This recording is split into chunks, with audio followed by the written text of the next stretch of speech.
Welcome back, Realtors, to another very special episode on how to pre-qualify your clients.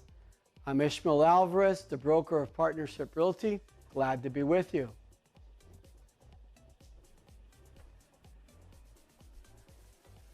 We are today going to go over how to pre-qualify clients. Even though we are not mortgage brokers, nor do we want to be mortgage brokers or even behave or act in a mortgage broker way, but we must know what's going on with our files at all given time. Why? Well, clients depend on us very much to know, what's going on with the file, at what stage the file is at, how soon are they going to close. You're talking about very important steps in buyers, or even if you represent a seller's life. You are talking about buyers that have given notices to their tenants, to their landlord where they're living at, and they have to move out. We need to be ready to be able to assist them and help them and answer all their questions at every given time and every step of the way. What if you represent a seller? Same thing.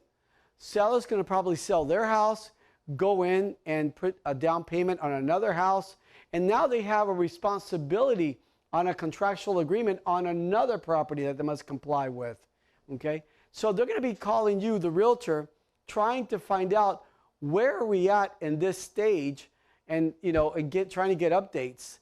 So we need to know at all time. Listing agent, if you represent the buyer, the listing agent wants to go and get updates. The seller wants to get updates from his listing agent. Title company, everyone involved wants to get updates, and you guys need to know what's going on. Now, pre-qualifying your client, we're representing a buyer today, but pre-qualifying a buyer is very easy steps that you have to know. Why must you know? For many, many reasons, okay? One is that we need to know about the client's needs, not only in the property, but we need to make sure that they are with the appropriate lender. So when we ask a few questions to these buyers, we're going to have all the answers for them and guide them with maybe speaking to 1, 2, 3, or 4 different lenders that have what's called the right matrix. And what is a matrix? It's the right guidelines for that particular buyer's needs, okay? You guys, as realtors, we are always holding the short end of the stick when a deal falls apart, okay? You can't get a hold of a mortgage lender. You can't get a hold of anybody. And now your buyer's losing, they're at risk of losing their escrow deposit. And guess who has to be there to help them all the way to the very end until we make sure that we get that escrow deposit back and we get this file to come to an end. Now, it can come to an end whether it closes or whether it becomes a dead deal. Either way, we're there for the client to assist them. Now, we don't want a dead deal. Boy, those are words that I just don't want to hear, nor any of us. We want it to close, okay? But you guys need to know everything that's going on. If, for example, a buyer comes up to you, they've got certain questions that they want to know. And you're going to ask a few questions without looking at the people's credit report, pulling their credit. You don't need to see their pay stubs. You don't need to see their tax returns. You don't need to see their bank statements. You don't need to see anything for that fact. All you have to do is ask a couple of simple questions. And by asking these simple questions, now you're going to be able to guide them. And knowing that what their needs are, you're going to be able to guide them and say, listen, you can speak to this lender, this lender, this lender. Give them 4, 5, 6 lenders that have the certain programs that client's needs are. Now, you would think that all lenders have the same programs, right? They don't. Some lenders, their minimum credit score is a 640. Some have a 620 minimum credit score. Okay, FHA will allow down to 585, down to a 590. Well, not in these days with the COVID-19 going on. Lenders are a little bit more conservative on the credit criteria, but they're still closing loans within 30 days, loan commitments within 15 to 20 days. Everything is running smoothly on a conventional loan, FHA loan. VA loans are easy as heck to do. VA loans, we love them, FHA loans and conventional loans. So the lending practices by our government is phenomenal. It's phenomenal. But we need to know what client to line up which lenders, okay? So what happens if you only work with one lender? What a mistake that is. Partnership Realty works with about over 22 different lenders, and each one of them is different to each other. Why? A lot of their programs are the same, but each lender has a different, called a niche program, something that they call their own, that they specialize on, okay? And I'll give you an example. What if the one lender you work with, their minimum credit score that they'll accept is a 620, and your client's got a 605, 607, 603? Well, geez, you're going to present them over to your mortgage broker, your mortgage lender, and they're going to come back and say to you, sorry, realtor, we don't accept below a 620. Tell your clients that once they get their credit scores up, come back and see us. Wrong answer, okay? Here's what's going to happen with your clients. They're just not going to take your word for it. They're going to keep talking to other realtors. And once they speak to one of partnership realtors that are highly trained, okay, that's why we've got 2 classrooms inside our office here in Palm Beach County, and we're teaching classes 5 days a week in Spanish, and then the separate classroom, which is on the other side of the office, which we're teaching classes 5 days a week in English. So we're teaching them in both languages, and we're teaching you guys on what to do on every aspect of the real estate world. So let's go back to that 620 score. If your client's got a 605, you're not going to take that one lender's, whatever their answer is as the final word. You're going to go to another lender that you do know that goes as low as 600 scores or 602. Now, what's the difference in the interest rate between a 600 and a 700 score? Nothing. It's the same rate.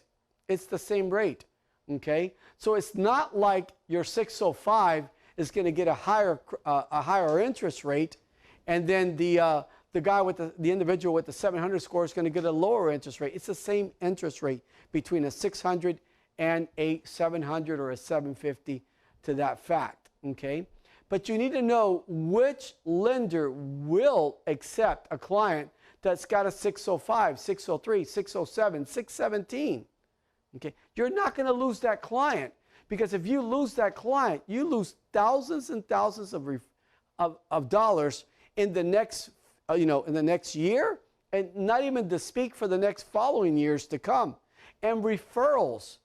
Lenders will work with 75, 80 loans, 200, 300 loans. Well, guys, guess what? I wish that I could say the same thing for a realtor, but it's not like that. You might have one client at a time, 3 clients at a time. Can you afford to lose that one client? The answer is no. You can't afford to lose it. So that's why you need to know all the lenders that we work with, and every time that they are doing a presentation of going over other loan programs, you need to be present and see this, okay? To get familiar, write down the notes about these lenders and what their niche programs are, okay? So it's really important in a realtor's life to understand the financial world. Oh my God, is it important? Yes. If you're selling a condo, a single family home, a villa, a townhouse, how about a triplex, fiveplex? How about a multifamily? You know, the multifamily could have 10, 15, 20 units, could have 50 units. You have to be there and available to assist them. At the same token, you know, what if you've got a self-employed individual? What if you've got a foreign national? What if you've got someone that doesn't have a Social Security card, they've got an I-10 card, but they're legally working here in the United States, okay? You need to be able to help everybody that comes across your, your real estate. world. And not everyone's going to come in with a little blemish in their finances. Someone's going to come in with they're all perfect clients. Well, we wish that was the real world. It's not. It's not, okay? Out of 10 clients, we're probably going to get 2 perfect clients, and then we're going to get 8 that have got blemishes. They're normal. They're normal individuals like myself. You know, I've had my ups, I've had my downs with credit. You know, I've had, you know, so it could happen to any of us. All you have to do is forget one day, if you got a lot of credit cards or a few credit cards, and you just forgot to make a payment, and the payment could be $10 a month, you go, it's $10. Well, guess what? The credit reporting agencies, they don't see the difference between a $10 minimum payment on a credit card to $100 or even to $1,000. A late payment is a late payment. And guess what happens to your credit report? Credit score, sorry, goes down. Absolutely goes down. Your credit score falls, okay? So if this happens because you were on vacation, you had some emergency or something like that, and you just forgot to pay that one Discover card, which had, you know, a $10 late, I mean, so not a late fee, had a $10 minimum payment or Capital One or something like that. You know, you're not a bad, their client is not a bad person, they just overlooked it. But we as realtors, as professionals, which you are considered professionals, at least in the state of Florida we are, DBPR, we're professionals. We need to know these things, okay? We need to know everything about this, you know, the financial world. So let me go over here what I believe. In 22 years that Partnership Realty has been open, and we've been around, and we've been teaching this to hundreds of thousands of our realtors, okay? This here is the success for you to be a successful realtor in the entire state of Florida, because guess what? You're licensed for the entire state of Florida, okay? So listen, for you to be 100% successful realtor, not 100% commission, even though Partnership Realty, we are a full-pledged, true 100% commission, okay? We don't have any monthly fees.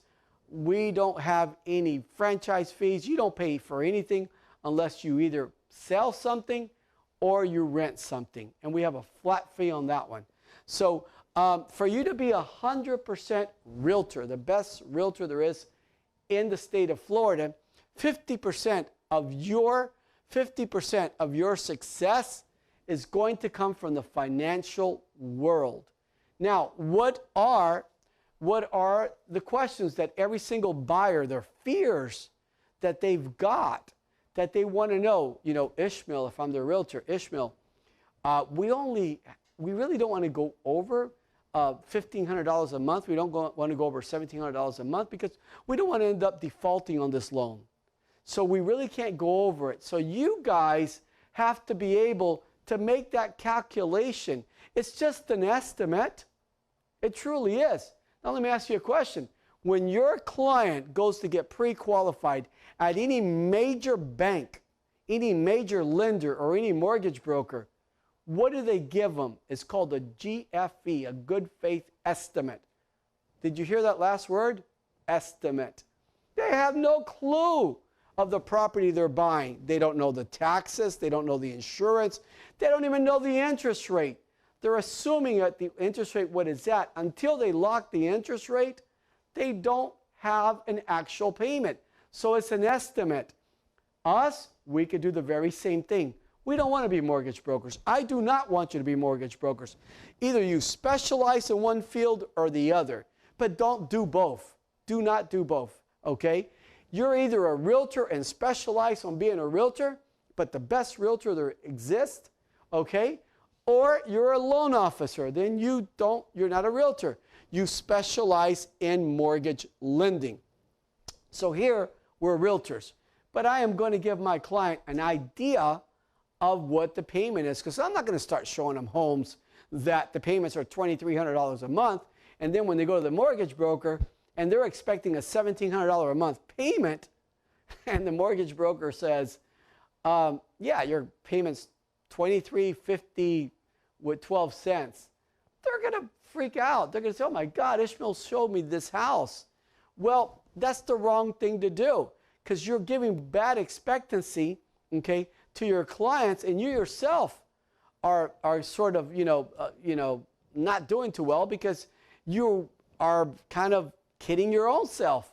You think you've got a client, and you're not. You're wasting the client's time. So here's something. We need to be professionals at all given time. We need to know what the heck is going on at all given time. Okay? And you'll understand this as we get towards the end of this video. The other thing is knowing how much money the client has to work with. If the client says to me, Ishmael, I only have $8,000. Ishmael, I only have $12,000, $15,000. Then that's all the client needs to come to the table with. If anything, I want them to come with less than that. So let's just use $12,000 for example. Okay? A lot of realtors will not partnership realtors, not those, but a lot of realtors from other agencies, I've heard them because they've come from other agencies here, and they've told me, oh, we don't go to our closing. Now, I know why they're telling me that.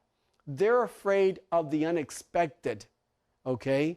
They're afraid at the time of closing, the loan officer is there, okay? And sometimes the loan officer themselves won't be there.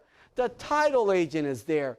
And when they go to tell your clients, oh, by the way, your payment, and here's your note, and this is what you're going to pay per month with taxes, insurance, and everything, you are at, $2,400 a month, $2,100 a month.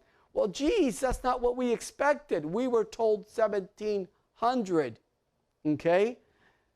You guys need to be at every closing to make sure that your client is protected from the beginning of this transaction to the very end. You are there to make sure everything goes smoothly.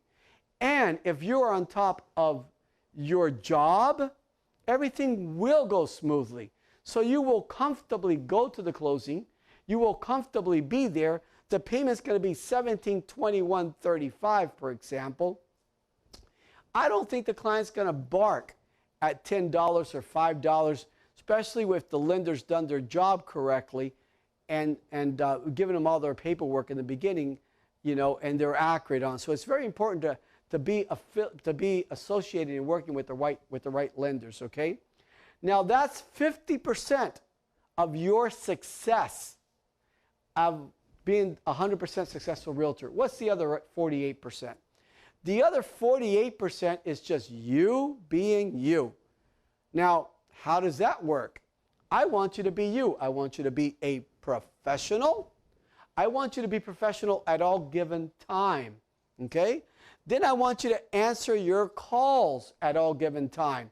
Now, that truly doesn't mean that when someone calls you, if you're in the middle of a meeting, or you're in the middle of an appointment, you're in a showing, in an open house, God knows, writing up a listing, writing up an offer, God knows what it is, okay? But answer your call in a timely manner. As soon as you're done, answer all your calls, answer all your texts. It's 7 days a week. Us as realtors, we're 7 days a week. Why? Because our clients work from Monday to Friday. And sometimes they get home at 5, 6, 7 o'clock at night. They really don't have time. But they're available Saturdays and Sundays. So not answering your call on a Saturday or Sunday, then you are going to lose a lot of clients like that. And you're going to lose a lot of money. You're going to lose a lot of money, okay, as well too. And a lot of money in the long run. Because remember, being a realtor, it's not just a job, it's a career. It's forever. It's for your entire lifetime. As long as God gives you life that you can walk, talk, think, and you're selling real estate. It beats Social Security. Oh my God, I'd hate to see myself in a later age, and just collecting Social Security. No way. I'm going to be closing properties. I'm going to be going on vacations. I'm going to be doing everything because I'm a realtor. Realtor is a career and it's for life. And the longer you've been in real estate, the more database you're going to create. But you have to work at it, okay? Now, number 3 is your farming area. You need to know your market area. Your market area, okay? You need to know it like better than the back of your palm, okay? You need to know that, okay? You need to know that so well. So if your farming area is a certain demographical area, then that's your farming area. Me particularly, I work the entire state of Florida. I have no issues getting in the car and driving to Gainesville if I'm going to close the property and make $20,000, $23,000, or even $15,000. Are you kidding? If you guys don't want to go, call me up. I'll do it for you. And we'll split it. Nah, guys, I want you to go. I want you to go and make the entire 100% commission, okay? You should, and it's fun. Oh, my God. We could talk about that forever. We'll talk about it in a sales class, okay, that we're going to be coming up. Today's a basic financial class, and it's very important. So the other 2% is contracts and forms. We have a TC department. These are transaction coordinators. These ladies will handle, there's one gentleman too, so forgive me for saying that. There's also one gentleman. So these ladies and this one gentleman will handle your transaction from the offer stage of it all the way to the CTC, to the title, and then you need to go to your closing and collect your commission. You need to be there with your clients, okay? But you guys need to follow my YouTube classes that I provide.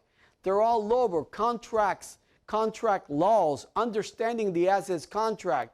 You need to follow all of this, the financial laws as well too. Because why? You're the responsible realtor. Me, I love knowing every single corner of the real estate world. Because the more I know about real estate, the more successful I am.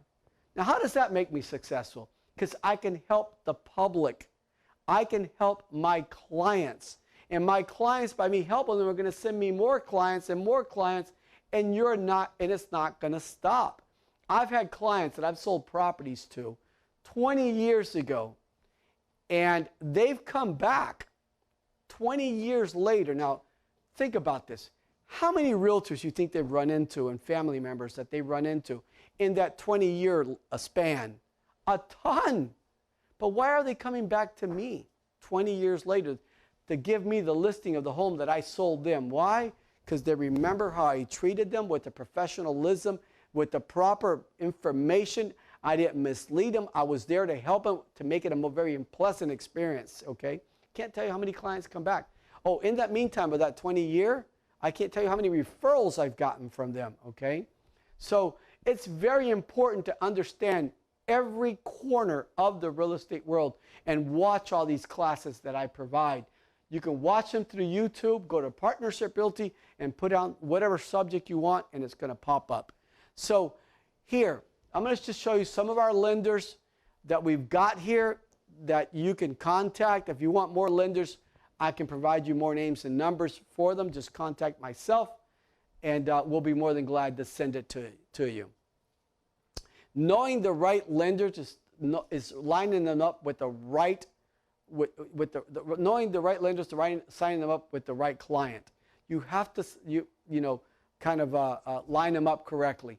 And we always have 3 to 4 lenders, and let them choose which is the right lender that they want to work with. Okay, what are the 3 qualifying questions that you must ask your clients so you don't get your hopes up high, and you certainly don't get their hopes up high? Can you imagine telling your client, listen, ma'am, sir, folks, I've got the most awesome lender in the planet. Well, in Florida, okay? I've got a phenomenal lender. He's going to be able to help you. So now you've got their expectancy up. You've got the client's hopes up. They're sleeping very calmly. Oh, they're very happy because they're going to see this realtor, the lender the very next day. So when they get, oh, by the way, your expectancy is up. You're also excited. You've got a client. Boy, you could barely sleep that night. You're so excited, okay? Or you slept very comfortably that night because you've got your first client, your second client, or so forth. But when your client goes and interviews with that lender and finds out they can't buy, boy, that's a bad reputation on you, okay? And there goes your, you were up, on cloud 9. There you are coming back down, right back down to earth again. No, we need to know what all about our clients without looking at their pay stubs, without seeing their tax returns, without seeing their credit report. We need to know all about them so we can speak to this lender. So if I call the lender up and I say, well, what did you not like about them? Oh, they have a 605 score and our minimum credit score is 640. Oh, well, you know what? I'm going to tell that lender, okay, thank you very much for taking the time and speaking with them. And guess what I'm going to do? I'm going to tell the clients, please, I apologize, my fault. Let me take you over to 2 different other lenders or 3 other different lenders that will go below a 640, that will do a 617. I heard you were at 617, so they'll do a 617, okay? And it's the same interest rate, 30-year fixed, no prepayment penalty, FHA loan, phenomenal. So we need to ask the 3 questions: credit, employment, and funds to close. What is funds to close? How much money do you have to buy? Now, I'm going to show you the 3 lending institutions or programs that are out there, but we're only going to go over one. We're going to go over the Fannie Mae, Freddie Macs. We're going to go over the HUD loans, conventional loans, FHAs, VAs, HomePath, you know, those are the ones that we're going to go over today. Portfolio loans are more for self-employed individuals, people that own their own business and things like that. Those loans have not gone away. They're still here. It's just that they're on standby right now until these things, our market changes a little bit. The interest rates go up, which you know they're going to go up. Interest rates right now are phenomenally low. Phenomenally low. Great time to buy. The rates are so low right now. Great time to buy. Tell this to your clients, okay? The property values have dropped, not much, between $10,000 to maybe $30,000, depending on the neighborhood, depending on the house. But again, a drop of about $15,000 to $20,000, $10,000, and an interest rate from 5, 5.5, 4 3/4 to 3 1/4 interest rates, that is a substantial amount in the payment. That could be anywhere from $400 all the way to $500, $600 per month. That's a big savings. Can you imagine your client buying a home 2 months from now, 3 months from now? The property values have gone up, the interest rates have gone up, and now they're paying unnecessarily an additional $500, $600, $700 more per month. On the APR, how much more are they going to pay at the end of a 30-year loan? They're going to pay a ton of money back. This is free money right now at these low interest rates that we've got. This is free money. I mean, I've been selling real estate when I've seen it at 10%, at 12%, 8%, 7%. So when I see 3%, I go, oh my God, that's exciting. That is so much exciting. That is such a low interest rate. Dear Lord, you know, I'm sure the lending institutions don't like this, you know, because they certainly want to make a little bit more money. But the rates are going to go back up again. You mark my word on that. Okay. The third one is private lenders. Private lenders could be corporations, you know, could be individuals with a lot of money and so forth like that. And these are people that have really bad credit. They're self-employed. They don't even, you know, their taxes are horrible. There's so many different other, you know, forms. But these individuals can get a loan. They can also get a loan. But call me if you've got like number 2 portfolio, someone's self-employed portfolio, or call me if a private lender, and I'll help you with it. You could always call me. You could always call any of our administrators here, our managers. You've got Hannah Stern. You've got Guillermo Martinez. Any of us, call us up. So we're going to go over government loans. Government loans, again, are conventional loans, FHAs, VAs, and USDA loans as well, too. But those are for rural areas. Call me up because they're phenomenal programs. There aren't here any in Palm Beach County, but Port St. Lucie, you can find it. You can find it going up west to like the areas of Lakeland and stuff like that. Sort of like the little farm areas, you know. But I mean, it's 100% financing, phenomenal loans, phenomenal loans. And guys, remember, you realtors are licensed for what state? Florida, the entire state of Florida. So if you're going to pass on a closing in Sebring, if you're going to pass on a closing in Gainesville, Lakeland, are you kidding me? No, Lake City, you're not going to do that. So, but you need to know about these programs, and we're going to be doing more classes on these, and I recommend that you guys stay tuned. Now, how do you stay tuned? Go to Facebook. We're live on Facebook, and we're live on YouTube. When you're on Facebook, hit like, so that way you'll be getting notifications of all our classes. And when you go to YouTube, hit subscribe. You'll get notifications of all the upcoming classes. Okay? So, again, the 3 questions that you need to know, what are they? Credit, job, and funds to close. I use the 620 score there because that's pretty much the norm. But remember, we do have lenders. I know lenders. Our company knows lenders that will go all the way down to a 600 score. Okay, portfolio loans. I'm not going to go into them heavily, but this is a self-employed individual. This is someone who owns their own company. They're not W-2s, okay? Won't go into it. A truck driver, anyone that owns their own owns their own business, they're entrepreneurs. They own their own business, but they're not W-2s. Private lenders could be foreign nationals, somebody who doesn't have a Social Security card, could have an ITIN card. They're legally working here in the United States, okay? Someone with horrible credit, there's so many different scenarios, but that is private lenders. Now, please keep in mind, there are some portfolio lenders and there are some private lenders that are still lending. But you need to call me up and I'll certainly guide you which ones they are. Foreign nationals, dear Lord, they're coming in and they can't get all the money out of their country because their country will tax them heavily after a certain dollar amount. They'll tax them very heavily. So they only bring certain dollar amount into the U.S. to buy a property here. You need to be able to help them with the right foreign national lender. Okay? So how important is to know all this? Absolutely, it's all very important. Let's go into government loans. Okay. 620 or greater, is the norm, but it doesn't have to be, and you're going to understand this in a minute. It doesn't have to be. FHAs and conventional require 3 lines of credit, 3 trade lines, they call it. These are on their credit report, at least open for 12 months or greater or higher, okay? So that is for a regular FHA loan. Now, there's alternative, can't even talk today, alternative credit, okay? These are manual underwrites. Your client can buy a property, but I cannot tell you how many people in fact, I spoke to one last week. I interviewed a family. There was the husband, the wife, and the daughter there present in my office. And the loan was in the husband's name, but the wife was telling me that the husband doesn't believe in credit. I go, sir, you have to, okay? You've got to do this. Why?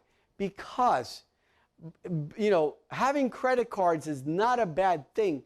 Having credit cards with, good limits on it speaks about you, who you are, that you have the capability of buying this or that. You work very hard.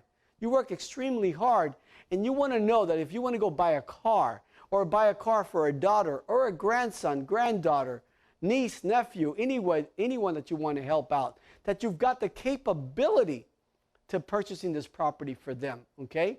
But if you show up and you go, I'm all cash, but I don't have that $30,000 to buy this cash, or that $15,000, or whatever the dollar amount might be from that, guess what's going to happen? The interest rate, because your scores are not good, the interest rates are going to go up, okay? And you're going to have to put substantially a lot more money down to where you can probably go in there and do a sign and drive. Just sign and take the car. You have to have credit. Your clients have to have credit, not just for them, but for their family members, because you never know when they're going to need them. So I'll give you an example. Someone can go and apply for a credit line of $5,000. So let's say they've gotten a local card from any of our, Discover, Capital One. There's so many of them. Okay, you don't have to misuse that money. You can go out to dinner with your family and just put a $300 dinner into it, okay? Or maybe go buy something that you need. You want to maintain a low balance. What happens here is the credit agencies monitor all that, And when they see that, you know, you're a very well-managed, budgeted individual, guess what happens to your credit score? Shoot straight up. Why? Because you are not maximizing, the $5,000 and you're not abusive with your credit. Can you imagine by you going over there and putting $4,300 immediately on it? Then they're not going to give you a good credit score. The score is going to go down. Why? You're about to go belly up with these 4, 5, 8, 10 credit cards that you've got. So no, the more managed you are, the more budget you budget yourself, the greater your credit score increases. But having credit is a good thing. It's not a bad thing. So let's go back to alternative trade lines and a manual underwrite. Let's say your client makes really good money. They've been on the job a very good while. Okay, they've got 4 or 5 years or more in there working. 3 years. You know, the government only needs 2 years, 24 months. Okay, they make excellent money and they've got good money down, but they have no credit score. What are the lines of credit that you can use? The alternative lines of credit that you can use for a manual underwrite. First of all, an FP&L credit reference letter. So you have to have had a light bill in your name for the last 12 months, and FP&L is going to send you a reference letter. Now, in the last 12 months, there cannot be a 1 times 30. What does a 1 times 30 means? There can't be any lates in the last 12 months. Because if you aren't able to pay your light bill on time, well, how are you going to pay a 30-year mortgage?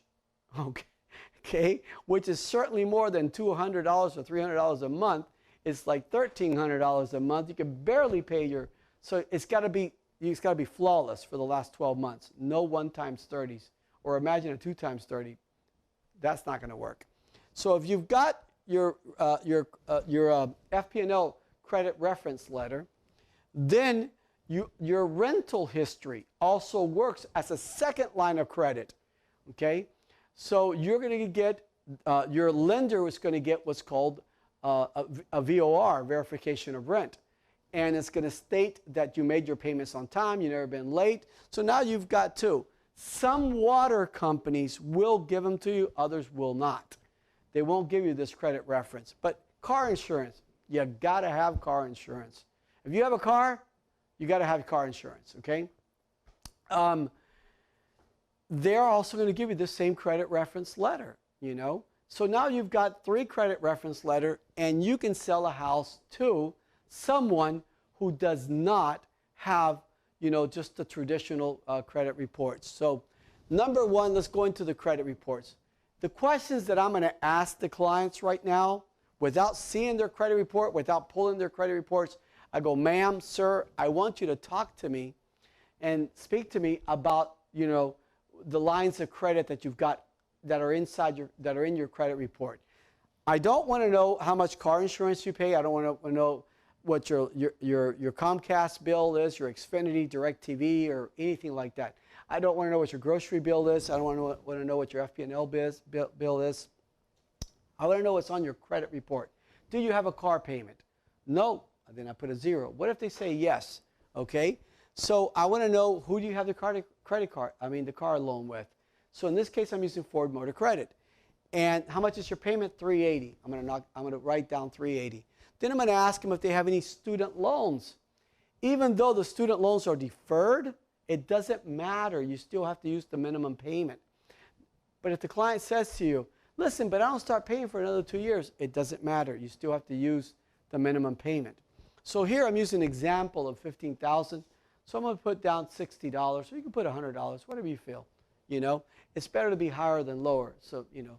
So how many credit cards with open balances? That's the key word. Open balances do you have? I don't want to know about the ones that are at 0 balance. I want to know the ones that you owe on them. So here in this case, we're going to use 4. They've got a Visa card. They owe $600. I want to know what the minimum payment is. Not how much you send them per month, what the minimum payment is. In this case here, it's $25, so I'm going to write it down. The next one is a Discover card. How much do you owe on that one? $1,100. What's the minimum payment? 50. Perfect. Write down 50. The next one's Home Depot. What do you owe on it? I owe $700. What's the minimum payment? $50. And the last one, sir, it's a Sears card. What do you owe on that? $300. What's the minimum payment? $25. Now you need to add up all this revolving and the installment payment. Installment payments are contractual agreements, like a car loan, that's going to be paid off in 60 months. 60 months, 72 months, it doesn't matter. That's an installment payment, but the rest of the credit cards and so forth are revolving credit. So in total, we have I'm just going to call it revolving credit for this class. We have $590 in revolving credit. Now, if you guys remember back when you did your local exam, when you got your FREC 1 course as a realtor, as an associate, licensed real estate associate, the question was, you know, what is an FHA loan ratios? 31-43 was the answer. The front 31, back 43. Now, true reality in the real world is it's the bottom, 46.99 and 56.99. So what is a front-end ratio? That is going to be the housing payment divided by your gross income. That's going to give you a percentage, and it could be 31%. Now, what is the back-end ratio? We're going to add the revolving credit plus the housing payment divided by your gross income, and that's going to give you the back end. Now, we'll go over it more in a minute. Okay, 3 questions again. I want to know about your credit. I want to know about your employment. Funds to close. How much money do you have? Let's talk about the employment. Usually, for these loans, they're all W-2. Some 1099s are, you know, you can be used. Let your lender determine that until we do a class on 1099s, so how to read a tax return, and then you'll know before even sending it to your lender and wasting their time, and then your lender's going to say, oh my God, this realtor's got no clue on what they're doing. They keep sending me all these bad loans. Or, you know, you don't want to be recognized as that lender, realtor. You want to be recognized as the realtor that sends them a client already that is capable and able of buying, okay? So out of, I tell you, out of 10 self-employed, at least 2 or 3 do qualify. So, but I want to work with W-2 employees. What's a W-2 employee? A W-2 employee is someone, when they pay them weekly or biweekly, that they take out what's called Social Security, Medicaid, FICA. When they take out all these Medicaid, FICA, and Social Security, that's a W-2 employee. A 1099, they pay them gross, but they take nothing out. Okay? So let's use a gross income of $49,000, and we're going to divide that by 12, and that's going to give us $4,083 per month. Okay? Now, to go up to 46.99 and 56.99, there has to be what's called compensating factors, because they're above the 31.43 that I showed you earlier. So what are compensating factors? Well, these are good things in the loan itself, that your your client has been on the job 5, 6, 7, 10 years, 12 years. Oh my God, that's stability to the loan. That your client is not putting the FHA minimum of 3.5% down. They're putting 10, 20, 30, 40, 50, 60% down. Compensating factor. That your client doesn't have a minimum 620 score. They got a 720 at 800. Compensating factor. Here's another compensating factor. What if the mortgage payment is $1,500 per month, right? And they've got at least 2 months reserves. 2 months reserves, what does that mean? That means after they bought their home, they paid for everything, they still have in their account $3,000. That is enough. That is enough. God forbid the client loses their job, they have enough put away to make the mortgage payment for the next 2 months. Those are reserves. Guess what that's called? Compensating factors. Okay? So let's do the example now of revolving credit. Okay? So we have the monthly income, gross monthly income of $4,083. Now, if you look at the revolving credit, there's a minus in front of it. Minus 590 of revolving credit gives us an available income of $34.93. We're going to work with $34.93. So go here, take the available income of $34.93, multiply it by 45%. Now, I want to explain why 45%. If we can go to the page prior to this one, see here, 46% front end, 56% back end, 45% is less than 56.99. So I want you to take the $34.93, multiply by 45%, and it's going to give you a housing payment of $1,571.85. That is what your client's mortgage payment comes out to. Now that includes principal and interest, taxes, insurance, and mortgage insurance. Everything has to be included in there. But guess what? Us as realtors, we just figured out what their mortgage payments can come out to. That's the minimum that they can afford. Let the mortgage lender tell them the maximum that they can afford. I don't need you guys to be precise. I don't need you guys to be accurate. All I need you is to be inside the ball field. No one has appointed you to be the pitcher of the Mets. Okay? No one appointed you to be the catcher or first baseman or shortstop. I wouldn't want to be a shortstop, right? Or the pitcher. I guess I would. The money that those guys make, sign me up. But you guys don't need the star of the show. Let the mortgage lender be the star of the show on that one. But at least you guys know that you have a capable buyer, okay? And you give them a good range of where they can qualify at. Once they talk to the lender, guess what? Then they're going to get an exact, well, not exact because it's also an estimate, because that lender does not have locked in an interest rate, does not know what the taxes are going to be, does not know what the insurance is going to be. They don't work at an insurance company. They don't know any of this. They don't even know what the sales price is going to be. So what are they going to give them? A good faith estimate. Remember the key word in the back? What is it? Estimate. Okay? So, again, let's take a look here at the 1571.85, and we've got the revolving credit. We're going to add it back in now. And we've got a total back end, of 2161. So let's figure out the front end and let's figure out the back end. Take the total debt of 2161.85, divide that by the gross income, and it gives you a 53% back end ratio. Remember it was 56.99? Well, 53 is way below.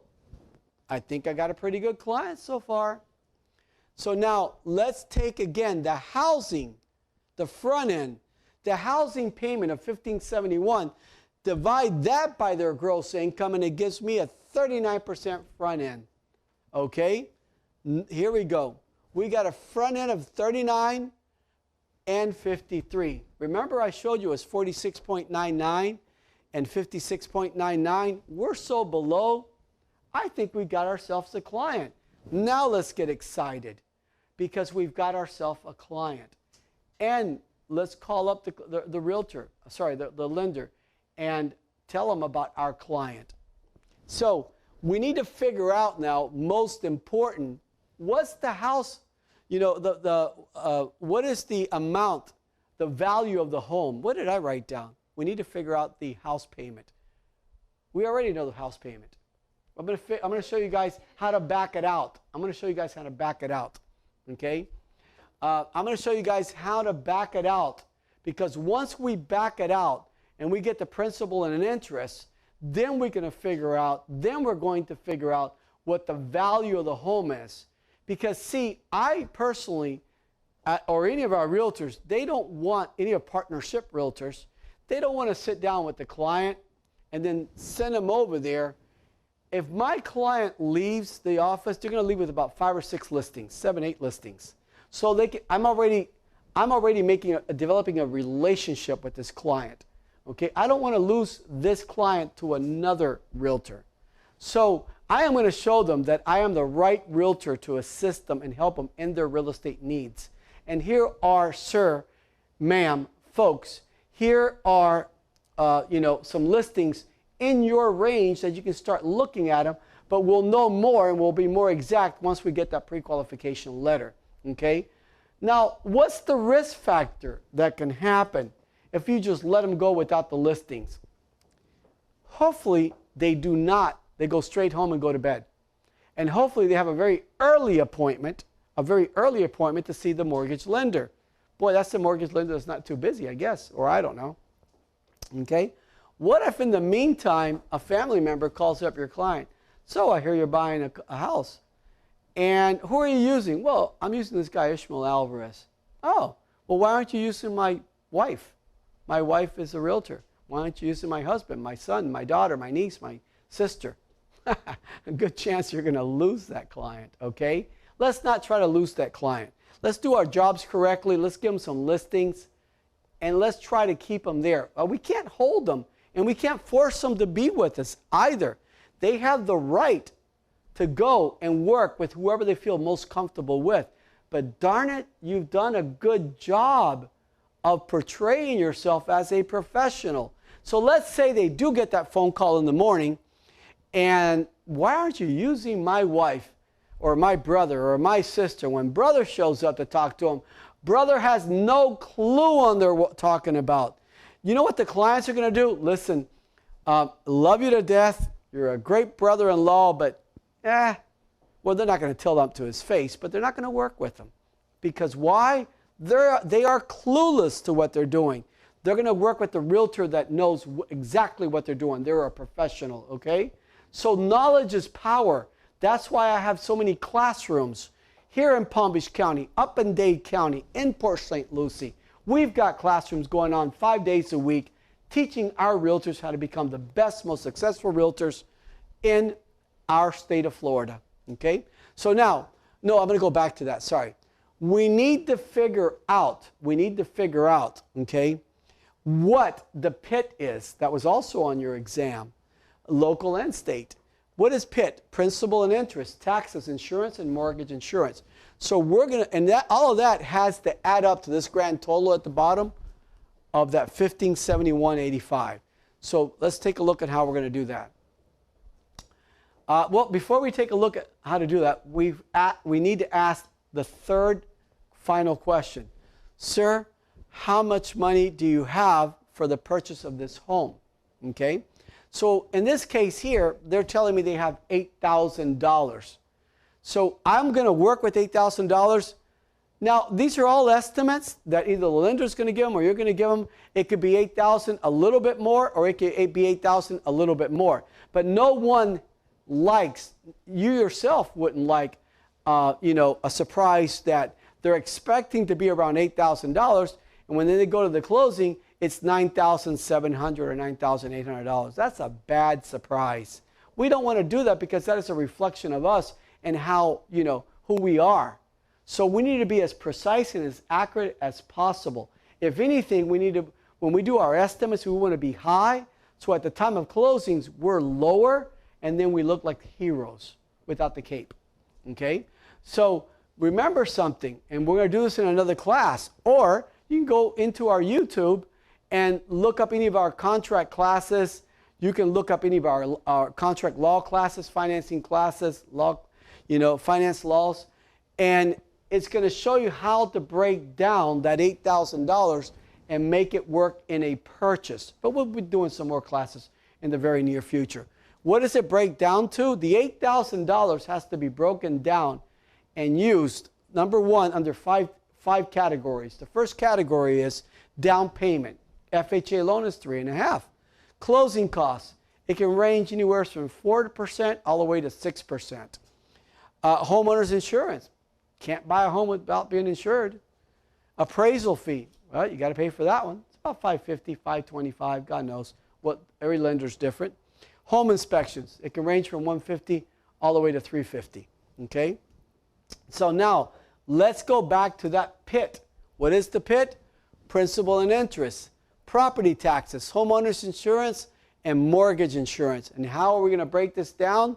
Well, if you look at our payment that we estimated here at the bottom of $1,571.85, and everything going up has a minus, minus, minus except that. Here, I'm going to show it to you in a little easier way. Here is 1571, what was it? 71.85. Okay? Now, that's the total that we said that the payment's going to be at. So what we're going to do is we're going to minus the mortgage insurance.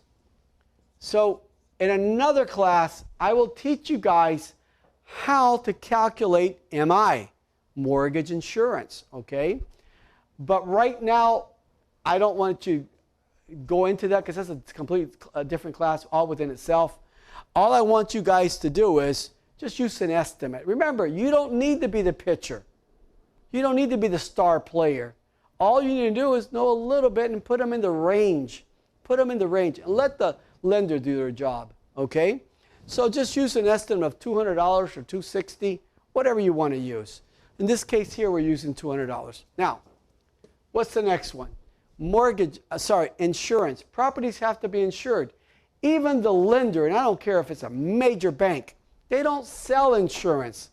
And even if they did sell insurance, they don't have a property yet, and they don't know what the insurance is going to be on that property because of the area. Does it need flood insurance? Is it in a windstorm area? You know, so the year of the house, there's so many factors. So what is a lender going to do and a bank going to do? They're going to give them an estimate. What are we going to do? Give them an estimate. So we're using $2,500 per year. So that comes out to $208. We're minusing all that from here. That's all a minus. Taxes. We don't know what the property taxes are because there has been no home picked out yet or chosen yet. Neither does the mortgage company or the lender. They don't know what property they're going to pick out. We don't know what the property taxes are going to be. So we're going to use $1,600. That comes out to $133. Now, if we subtract all that from $1,571.85, gives us a P&I of $1,030.85. Now, with that P&I, principal and interest, we're going to figure out what the price of the home. We're going to figure out the price of the home, so that way we can start giving. We can give that same evening, or say same afternoon, or that morning.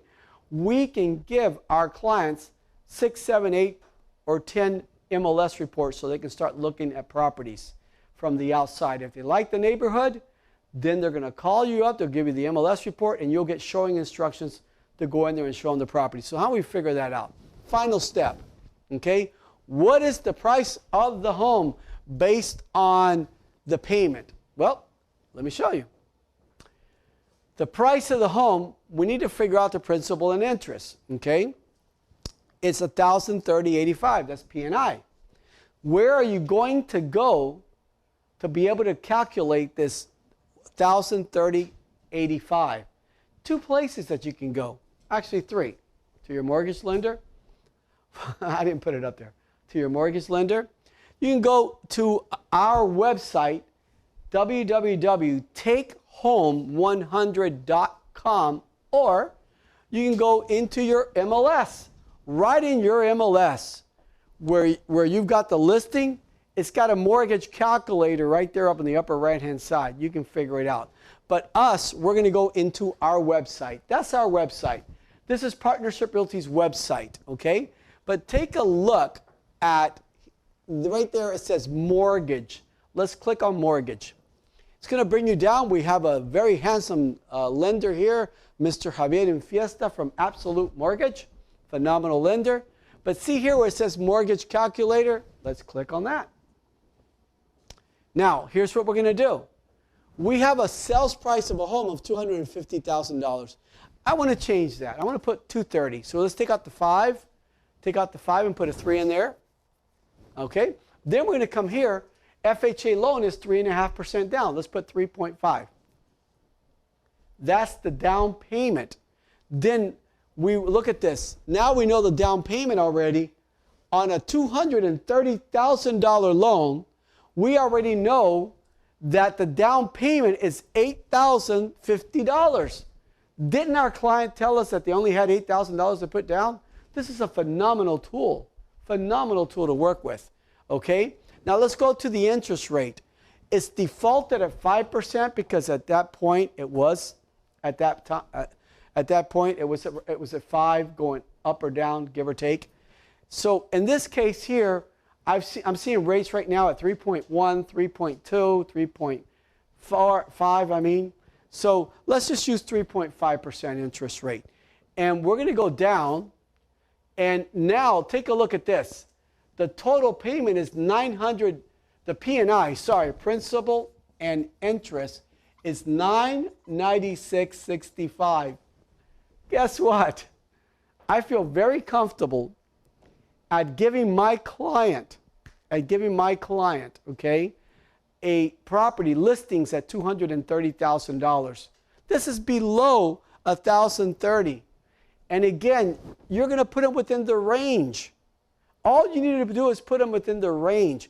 Let the mortgage lender do their job.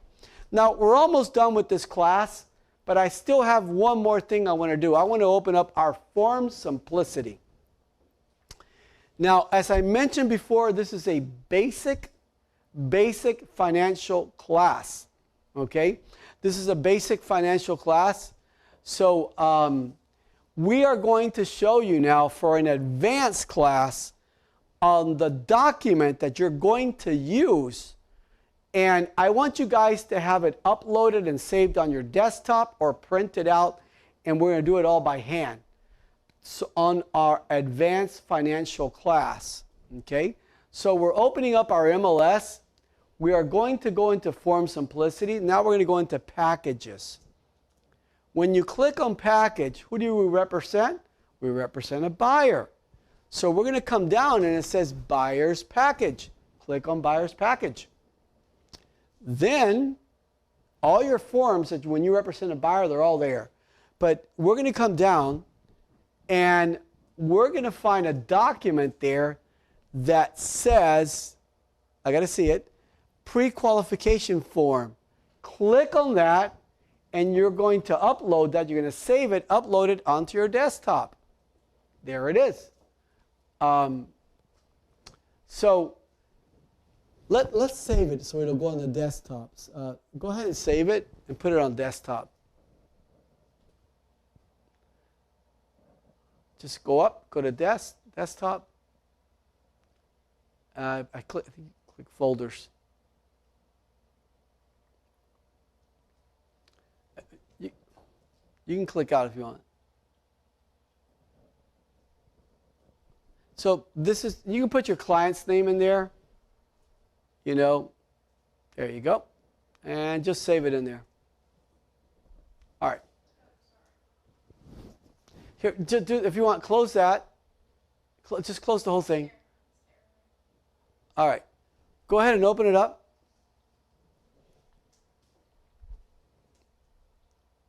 Here's the document. This document is designed. This document is designed that you guys, all you have to do is fill in the blanks and it's going to automatically do everything for you.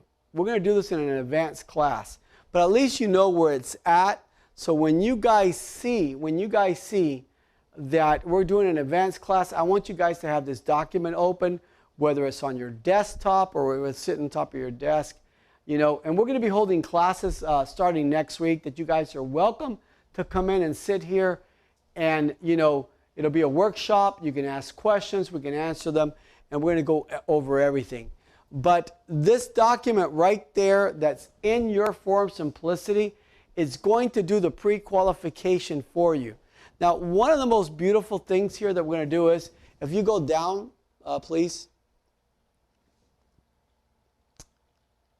Here, right here. the borrower is going to sign it, co-borrower is going to sign it, okay? And these are your clients. That they've gotten an estimate. They just didn't throw them out there, you know, blindsided, you know. And also read here at the bottom, it's in red, very important. Do not change jobs during the period. They need to see this. You need to tell them. You need to read this to your clients. Don't change jobs. Don't change your car loans. Don't open for your, get new credit cards or anything like that. Your credit has to be very, very, untouched. Do not touch it, okay? Do not touch it. Don't let them touch it. After you close on your home, if you want to go buy some furniture at city, you know, any of the local furniture stores, that's fine. You know, that's expected. You're going to go buy. But for qualifying purposes, please do not touch your credit. Don't, because it'll hurt you enormously. And it'll probably bounce you out, especially if you have a low credit score right now of maybe 605, 603, and you got a new credit card, or you got some inquiries on there, and it dropped you down to below 600. So, you know, before the FHA loans went all the way down to 585s, but right now they're not there. 600 is like the minimum that we want to be at. So, guys, thanks for being with us. It's a pleasure having you. And I love all the comments and all the emails, the texts that you guys are sending on how helpful these classes are. I hope that these classes will help you make a lot of money and help you help the clients, okay, and establish a great, successful career in real estate. Again, I'm Ismael Alvarez with Partnership Realty. Have a great one.